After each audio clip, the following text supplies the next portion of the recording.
Okay, so I have a bit of a problem. Generally whenever I play video games, I tend to start a game and then lose interest and then move on to a different game. And this problem has been going on for a long time. Like sometimes I'll quit near the beginning of the game, sometimes in the middle. A few times I've even quit in the end, like Final Fantasy Legend 3, I quit at the final dungeon. I'm not sure why. It's not that the games are bad, I just have a sort of gaming ADD. And I've been trying to figure out a way to fix the problem. One idea I had was just to let's play all the games I own, because generally I finish every let's play I start. Usually. But the problem is I have over 100 games, and considering how long it takes me to let's play a single game, it would take forever to do all of my games. So I came up with this idea to create this gaming progress blog. I'm not sure how frequently I'll update it, but I'm figuring at the very least bi-weekly. So the plan is, by doing this gaming blog and telling you all about my gaming progress, you guys can sort of keep a check on my gaming ADD. Plus it gives me a chance to talk about the games I'm playing, which is, you know, part of the appeal of LPing. Now, just a fair warning, these videos will probably contain spoilers, so if you don't want to find out what's happening in these games that I'm talking about, it might be best to not watch it. Feel free to go to my Backloggery account there. It's a simplified version of my progress reports. Just look at the top of the page and there's your information. Anyway, the games I'm playing right now, besides the Let's Plays, are Final Fantasy IX and World of Warcraft Mists of Pandaria. I'm not going to talk about World of Warcraft today because I've already made some progress into it and I've got a lot to talk about, so I'm just going to save that for a single video dedicated just to that. Anyway, I just started Final Fantasy IX. Of the Final Fantasies, it is in my top 3 favorite Final Fantasy games after 4 and 6. Now, the first thing I like to note is kind of a funny thing. If you wait at the title screen long enough, eventually it shows all of the party members you're going to get in the game. Spoilers much?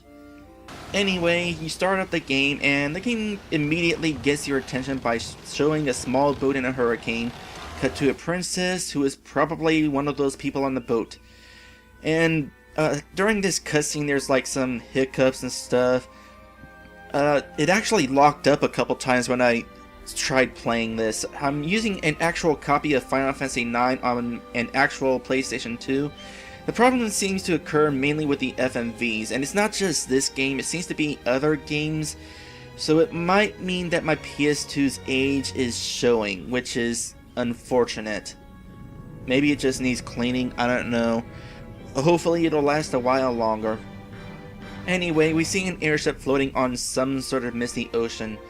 The first time I played this game, I wondered why an airship is on water, but that's not water, that's something else. It's mist, which we'll be getting into later.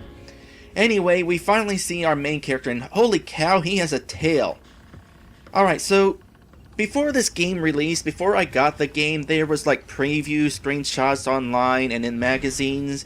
And I noticed that something interesting was with the main character, but from the camera angles it just sort of looked like he had a bow, like maybe he was an archer. But the fact that he actually has a tail, that's pretty cool. I mean, I'm part of the furry fandom. I kind of wish I had my own tail, so I approve of this character. Now, before doing anything, I will recommend going into the options menu and boosting the battle speed, because Final Fantasy IX's battles are slow. There's also an option to change the window color to classic blue from the older Final Fantasy games. It looked good back then, but for this game I think gray is better. Anyway, you light some candles, some other characters come out, and then you get your introductory boss. Now, the interesting thing is that all of these characters are thieves, which brings up something that I love and hate about this game. All the bosses in the game have really good items to steal. Problem is, it's hard to steal. Well, I mean, that would make sense, but What this ultimately means is I'll be spending a lot of the time in battle trying to steal items while the boss is trying to wail on me, and this actually becomes a pain in a certain few battles that I'll point out later. By the way, another thing in the options menu, you can turn on something called the target menu. Final Fantasy IX has some very dramatic camera angles in battle, and if you were trying to choose targets the normal way with having a cursor over the enemy's heads, it'd be way too easy to accidentally choose the wrong character, so having the target menu makes it a lot easier. So anyway, it turns out that dragon thing is actually Baku, who is a Baku, which is, I think, some sort of Japanese mythical creature or something. He happens to be the leader of the thieves. Some leader. And then we get a really interesting plot twist right here at the beginning of the game. These guys are off to perform a play in Alexandria, which is a front for a plan to kidnap the princess. Our heroes, everybody. Now there's a funny thing about this scene. You can say you're going to kidnap the queen instead of the princess, and his reaction is kind of funny. And if you do this enough times, Baku's reaction changes, and if you keep on doing it, eventually another character runs in. If there's another special reaction beyond that, I don't know, and I don't have the patience to find out, because it took like 100 times in order to get that one person to come in. Anyway, we're then introduced to another character, a black mage based on the classic black mages of older Final Fantasy games. Originally, I thought this character was one of the thieves in costume, which, looking back, doesn't really make any sense because then you can see the theater ship flying overhead, so it's like, no, he can't be one of those people because they're still on that ship. Now, I've already been talking about this game for a while and saying a whole bunch of stuff about it, and you're probably wondering, is this a progress report or a review? A little of both, maybe. It might just be my Let's Playing nature, but I really want to comment on every little thing in the game. Hope you don't mind. Also, that castle is a sword. Okay. Anyway, the Black Mage happens to be our next playable character, and we're immediately ran into by this rat kid. I know it looks like I ran into him, but trust me, he's programmed specifically to hit you. Anyway, we head to the ticket booth, we learn about the play, find out the ticket we got is a fake, and then we get some cards. More on that later. By the way, the play is called I Want to Be Your Canary. If you examine the ticket in your key items menu, you'd find that it's labeled I Want to Be Your Crow. So yeah, definitely fake. Now before moving on with the adventure, Alexandria, which is where we are, gives you a whole bunch of optional stuff to do right off the bat. Now one of my favorite things about this game is it's a treasure hunter's game. There are lots of hidden items laying around, mostly in towns, but there's a few in dungeons too. There's also a jump rope minigame that's absolutely ridiculous.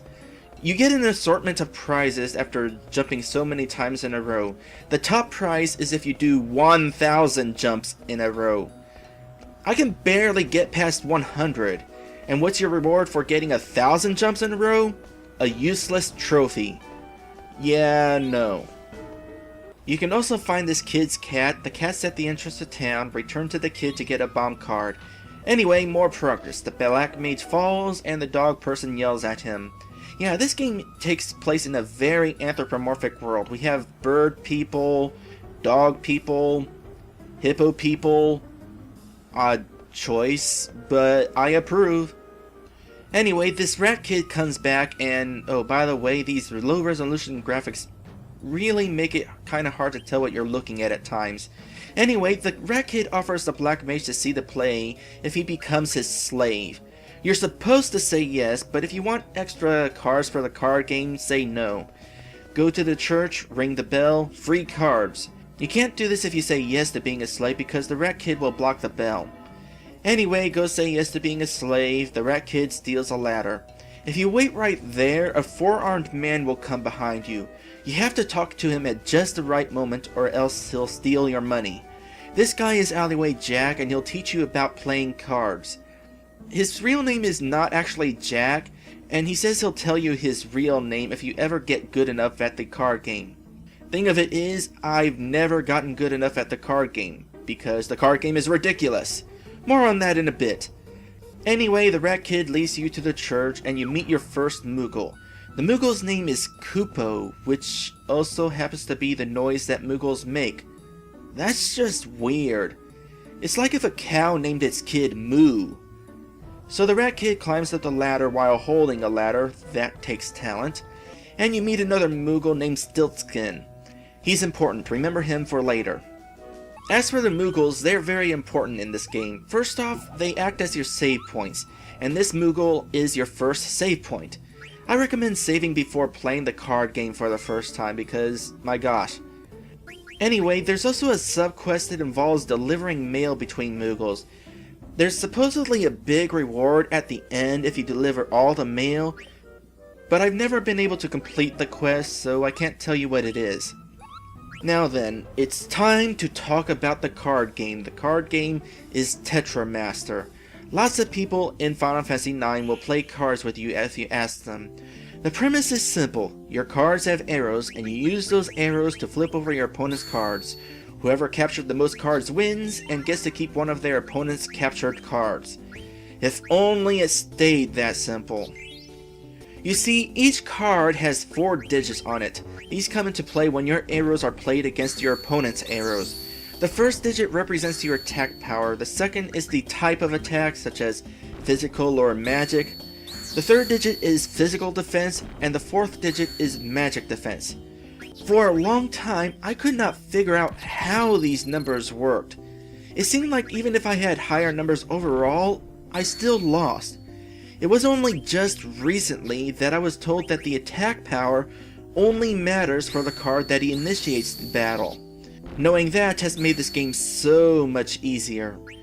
But it's still stupid, because even having an attack higher than the opponent's defense won't guarantee your success, because there's a random chance your card will lose anyway.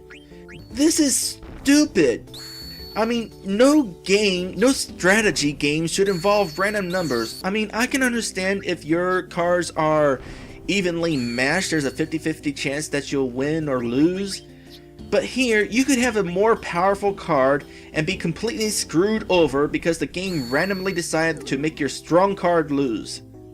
Still, knowing how the game actually works now, I found it much more enjoyable, and I've actually spent more time playing the card game than going on the actual game. By the way, the card game is eventually required at one point during the game, but thankfully you don't actually have to win in order to progress the story. Also, random tidbit, your cards have a very small chance of leveling up slightly if it wins a card battle, but it happens so rarely that you're probably better off sticking with your most powerful cards rather than trying to level up your weakest cards. But anyway, that's where I am in Final Fantasy IX, at the first save point playing cards with everybody that I can.